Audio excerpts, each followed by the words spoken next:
Kicked out of family photo. Brother sneered I ruined the look. Dad agreed. He's not needed. My chilling vow. You'll regret this. It was just a photo. Just a picture in the garden. A harmless little family tradition. Until it became an execution. Can someone get him out of the shot? Philip said, loud enough for everyone to hear. He ruins the whole look. The words weren't shouted. They didn't need to be. They were flippant, tossed like a napkin at the end of a meal, and still, they cut like a scalpel. I turned my head slowly, half certain I'd misheard. But no, he was looking directly at the photographer, not me, casually waving in my direction like I was a misplaced object. My father didn't hesitate. Yeah, take him out. He didn't even glance at me.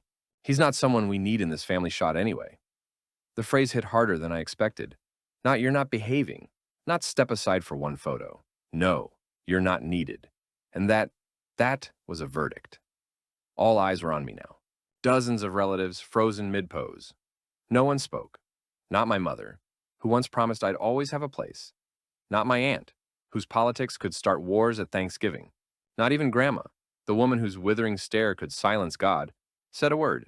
They just stared, waiting for me to comply, like a dog who'd wandered into the wrong room. The silence was the cruelest part. Not a single gasp, not even a twitch of objection, just collective agreement. I was, it seemed, disposable. Philip stepped toward me with that smirk, the one I knew from childhood, the one he wore when he framed me for breaking Dad's antique model ship, or when he accidentally erased my college application. He placed a hand on my shoulder. Come on, he said softly, like a host, escorting an uninvited guest to the door. Don't make a scene. Don't make a scene. As if I was the problem. The photo was a setup. The shove, gentle, yes, was the final insult. I didn't hit him. I didn't scream. I just pushed back, enough to throw off his balance, wipe the smirk from his face. His eyes widened. Then, the performance began. He shoved me. He's doing it again. He always has to ruin everything. My father stepped forward like a judge entering a courtroom. Stop acting like a child, he snapped. You've never understood what it means to be part of this family. And just like that, the sentence was sealed. I looked around at their waiting faces, some smug, some uncomfortable, most just indifferent. The air smelled like cut grass and cruelty. And something inside me went quiet. Not broken, just still. I straightened my jacket, adjusted my sleeve, looked Philip in the eyes, then my father. Oh, you will all regret this, I said, calm as ice, sooner than you could ever imagine. No shouting, no dramatics, just a statement. Then I turned and walked away, across the lawn, through the gate, and out of their perfect little tableau. The click of that gate behind me? That wasn't a goodbye. It was a declaration of war. The drive away from that house, from that perfectly manicured lawn reeking of hypocrisy, was a blur of adrenaline and a strange, hollow calm. I didn't look back. The declaration of war had been made, the gate clicking shut behind me like the cocking of a pistol, and now an eerie silence descended. For the rest of that day, my phone remained stubbornly quiet. No frantic calls, no placating texts. It was as if my dramatic exit had been nothing more than a minor inconvenience, easily swept aside so the charade could continue. The next morning, a single perfunctory text from Mom blinked onto my screen. Hope you're okay, followed by a heart emoji that felt like a calculated insult. I simply replied, fine, and true to form, she never followed up. That was the extent of their immediate concern. Dad and Philip? Utter radio silence, as expected. Their message was clear. I was erased. The real confirmation of my official banishment came subtly, a digital execution. A few days later, I noticed the family group chat, usually a relentless barrage of trivial updates and passive-aggressive memes, had gone eerily silent on my phone. I only pieced it together when my cousin Faith, one of the few who occasionally treated me like a human being, replied all to something I couldn't see. When I texted her privately, her response was a casual, "Oh, I thought you left the chat." No explanation, no apology, just gone. Poof. Like I'd never been there. It was a chillingly efficient way to make someone disappear. This wasn't just being left out of a photo. This was the systematic dismantling of my already tenuous connection to them. Then came the parade of pointed exclusions, each one a fresh twist of the knife. Uncle Jerry's annual 4th of July barbecue, an event I'd attended since childhood, happened without me. I saw the photos later on Instagram, Philip naturally front and center by the grill, tongs in hand like a suburban conqueror, everyone beaming. My younger cousin, Selena, had an art exhibition downtown for her rather mediocre paintings. The whole clan turned up, judging by the flurry of tagged photos, but my invitation, it seemed, had been permanently lost in the mail. Even casual weekend hangouts, the kind that used to spontaneously erupt in the group chat, now materialized on social media feeds, stark evidence of a life I was no longer part of.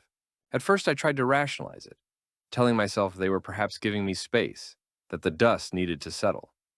But the speed with which they adapted to my absence, the seamless way they closed ranks, spoke volumes. It wasn't about space. It was about replacement, or rather, the joyful removal of an unwanted element. A particularly sharp illustration of this silent campaign occurred during an accidental encounter at the grocery store. I saw my Aunt Bridget in the produce aisle, her cart already overflowing. For a moment, I considered turning and fleeing, but she spotted me. Her eyes, usually sharp and assessing, flickered with something unreadable, surprise perhaps, or mild panic. She offered a curt, barely perceptible nod, mumbled a hello that was lost amidst the rustling of plastic bags, and then practically sprinted towards the checkout, her haste almost comical. No questions about how I was, no mention of the incident, just a swift, awkward retreat. It was a masterful display of familial avoidance, a clear signal that I was now officially persona non grata, even amongst the aisles of organic kale and artisanal cheeses. Mom's subsequent interactions were equally pathetic. A few sporadic, oddly worded texts, always brief, always sent at odd hours, as if she were a spy communicating from behind enemy lines, terrified of being caught showing even a sliver of maternal concern. Once I tried calling her. She picked up, her voice a strained whisper, claimed she was terribly busy, and hung up before I could utter more than 2 words. An hour later, a text. Sorry, busy. The hint was taken. Loud and clear. I was on my own, and the battlefield I had stepped onto was far colder and more desolate than I could have anticipated. The weeks that followed my unceremonious exile bled into a monotonous pattern of forced nonchalance on their part and a hardening resolve on mine. I replayed Dad's dismissive tone, Philip's sneering face, the wall of silent agreement from the rest of them, and each replay chipped away another piece of any lingering sentimentality I might have harbored. They had drawn their line in the sand, and I, in turn, began to fortify my own. I understood then that this wasn't just about a ruined photo. It was about a lifetime of being treated as secondary, a problem to be managed rather than a son or brother to be valued. The declaration of war I'd made wasn't just empty bravado. It was a promise to myself that things would fundamentally change. I just hadn't quite figured out how, until a forgotten detail, a relic of Grandma's shrewd foresight, surfaced in my memory like a hidden trump card. Amidst their campaign of casual cruelty and systematic exclusion, a peculiar sort of irony began to bloom.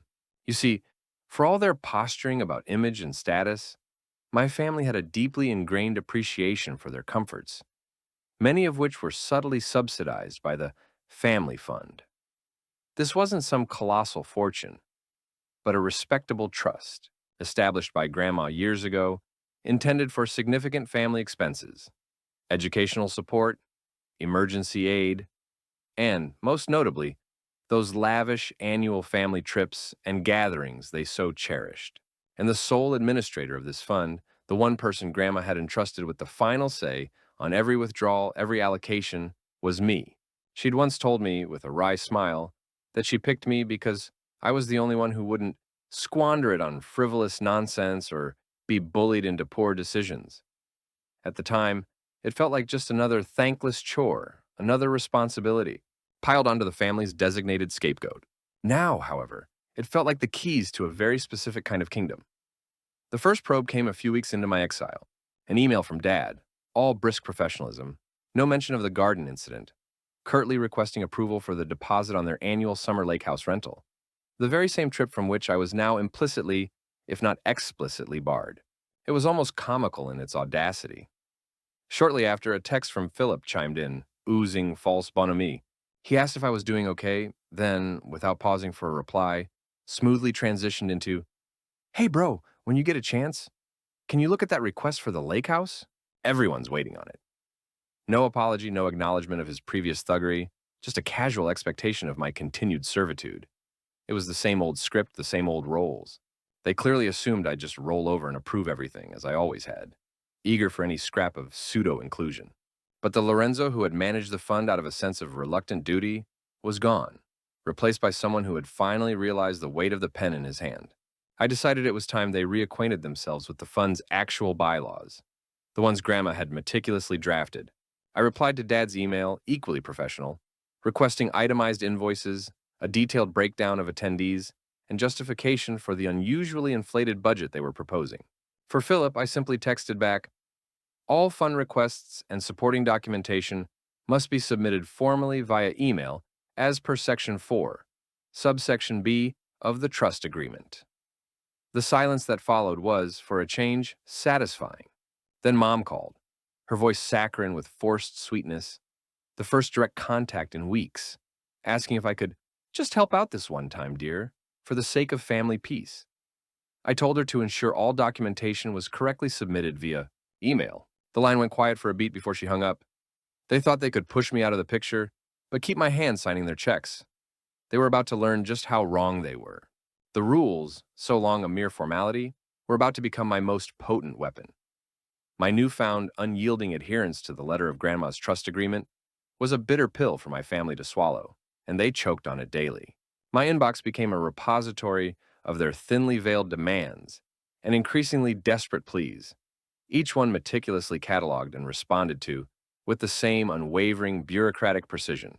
I had become the gatekeeper of their entitlements, and I was not inclined to be generous. The first major crack in their facade of normalcy appeared when Philip, ever the opportunist, tried a different tack. He called me on a Sunday morning, his voice unnaturally friendly, almost wheedling. He rambled about some new movie he'd supposedly seen then, with the subtlety of a charging rhino, segued into, "So, about the fund. Dad's big birthday fishing trip is coming up. Everyone's really counting on it. Can you just, you know, let this one slide for him? For old time's sake? People are going to be super mad at me if it doesn't happen." I could almost hear the gears grinding in his head as he tried to manipulate the situation. I simply told him, my voice devoid of inflection, "Send me the complete documentation, Philip. Itemized, as per the rules." He attempted a hollow laugh, then asked if I was really going to be that guy. I confirmed, "Yes, Philip. I am precisely that guy now." The silence on his end was golden before he abruptly hung up. Next came Dad, attempting to leverage public shame. He began CCing practically every distant cousin and family acquaintance on his emails regarding the fund, crafting lengthy diatribes about family legacy, the importance of not letting petty grudges tear us apart, and the sanctity of tradition. My response was always the same. I would reply all, attaching the relevant sections of the trust agreement, and politely point out exactly where his requests failed to meet the stipulated criteria, often with a color-coded spreadsheet for clarity. It was deliciously infuriating for them. Philip predictably lost what little composure he possessed. He sent me a barrage of furious texts, accusing me of ruining everything just to prove a stupid point.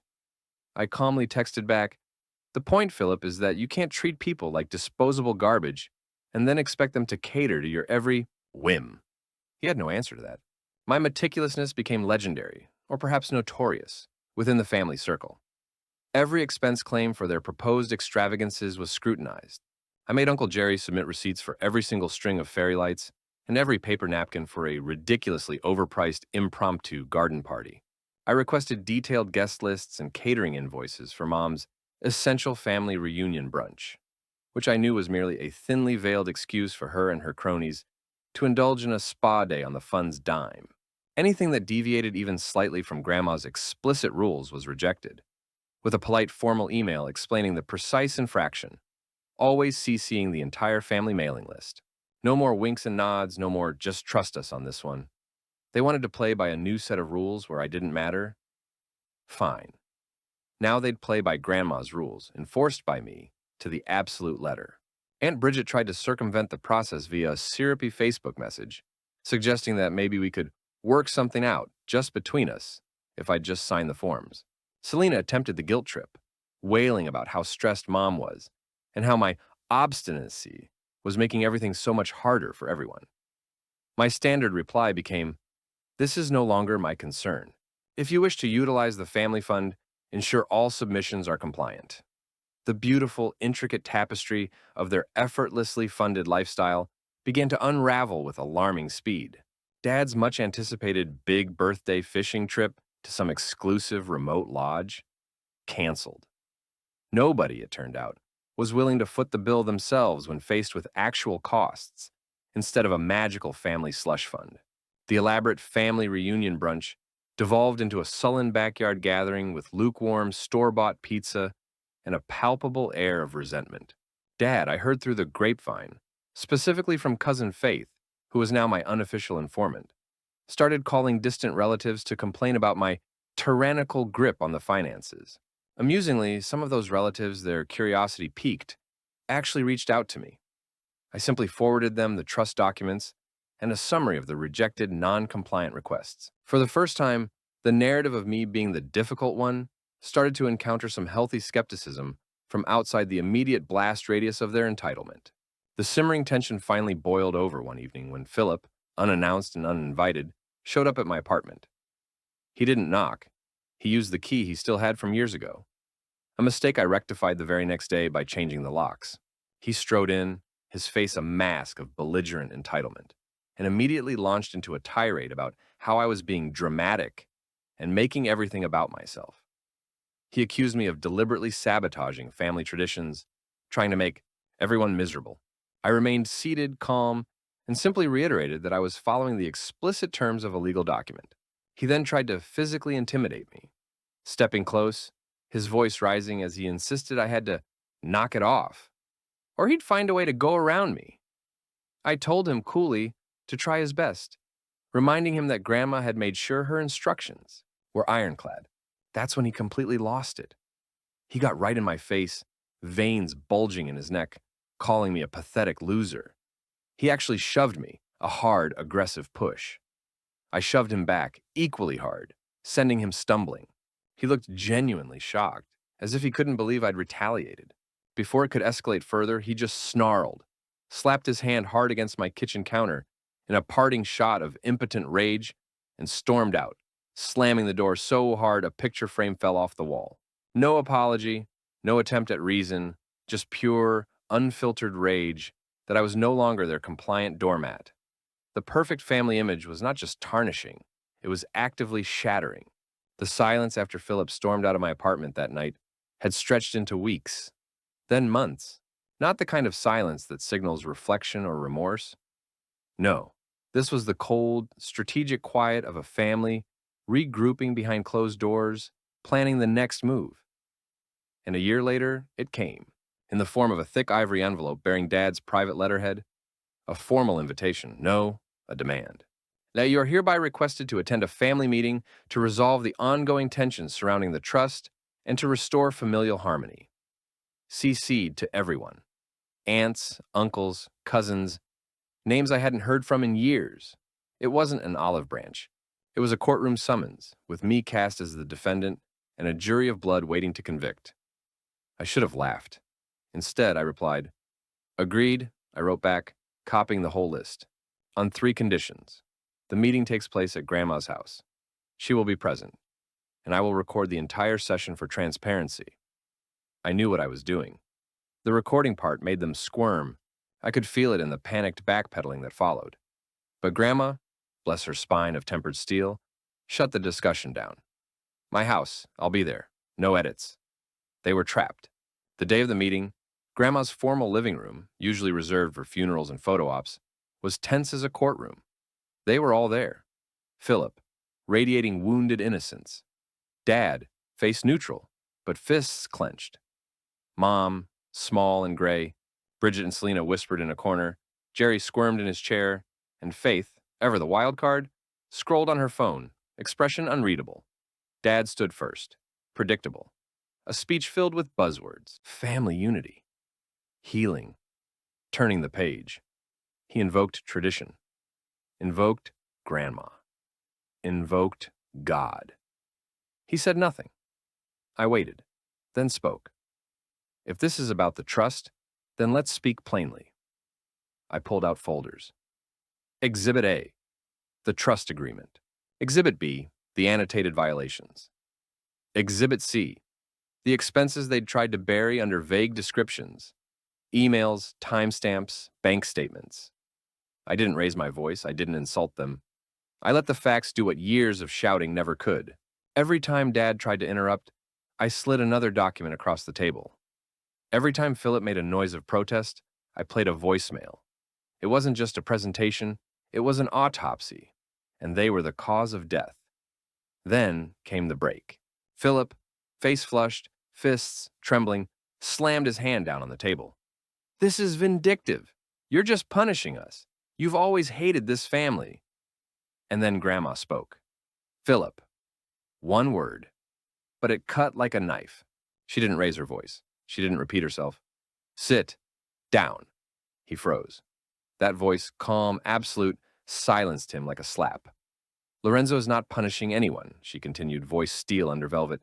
He's following the instructions I left in my trust. If you or your father take issue with those terms, then take it up with me. But don't you dare turn him into your scapegoat. Silence. Philip sat. Dad opened his mouth, then closed it. Uncle Jerry stood suddenly. I've got somewhere to be. He left fast. Aunt Bridget muttered something about wasting time and stormed out. Selena followed, sniffling into a tissue. And then, the final blow, soft, unexpected. Faith, who hadn't looked up once, finally did. You all could have avoided this, she said, tone casual, almost bored, if you hadn't spent so many years pretending he didn't exist. No one spoke. She locked her phone, crossed her legs. But sure, go off, Philip. That was it. The room cracked. Not with noise, but with the quiet collapse of a myth. The myth of the perfect family. The myth of the problem child. The myth that they could erase me and keep the crown. They lost more than the meeting that day. They lost control of the story. And I, calmly packing my files, didn't need to say another word. Packing up my files that day, while they scattered like roaches caught in an unexpected sliver of daylight, was genuinely the quietest, most profoundly still moment I'd experienced in years. There was no residual rage, no tremor of lingering anger or hurt, just a stillness, earned, solid, and undeniably final. In that room, staring at their stunned, defeated faces as the carefully constructed edifice of their familial authority crumbled around them, they knew. They didn't scream. They didn't plead. Not yet. Because in that moment of raw, unvarnished truth, there was nothing left to say. They had irrevocably lost. But silence, especially the silence of the vanquished, has a notoriously short shelf life. It took about a week for it to fracture, for the first cracks of their dawning panic to appear. It began, as it so often did, with Mom. A text message, soft and hesitant, a digital olive branch, tentatively extended. Could you maybe talk to Philip? He's taken this very hard. Just for old time's sake. Old times. The irony was so thick I could have spread it on toast. I didn't dignify it with a response. Then came a voicemail from Dad, his tone gruff and self-consciously awkward, a clumsy attempt at magnanimity that reeked of desperation.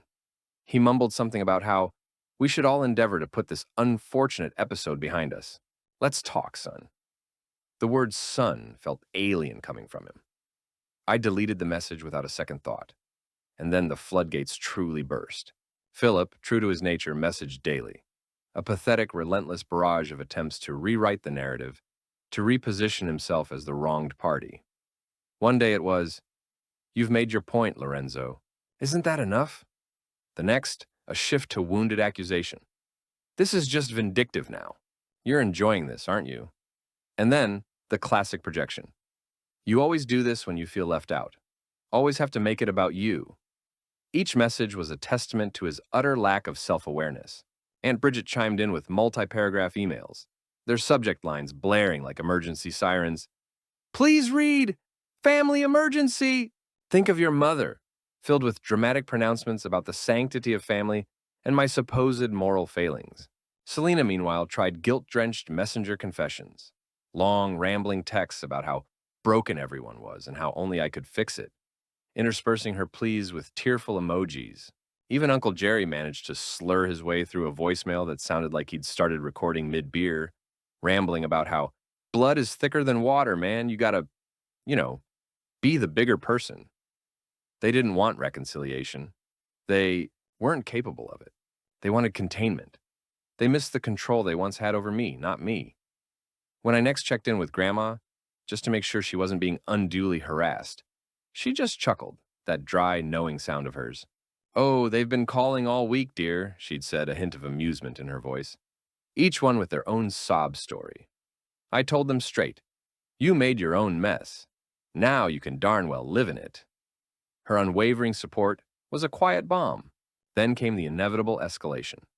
Philip, predictably, theatrically, showed up at my apartment. Again. Banging on the door, his voice muffled but clearly hysterical. "Lorenzo, open this door. You're tearing this family apart. You're being cruel. They need you." They. The same collective they who had so casually and callously decreed me unnecessary, a blemish on their precious family portrait, a problem to be erased from their legacy. I didn't open the door. I didn't even walk towards it. And I didn't need to say a single word. They had meticulously written me out of their lives for years. Now they could finally, truly live with that carefully crafted edit. I changed my number the next day, set up new, more aggressive filters on my inbox. And in that ensuing silence, a profound, empowering silence they had once wielded as a weapon to punish and isolate me, I thrived. They got exactly what they had always wanted in the end. A family without me in it, and I finally unequivocally understood what it meant to breathe without apology. No regrets, only air. Pure, clean, and gloriously mine.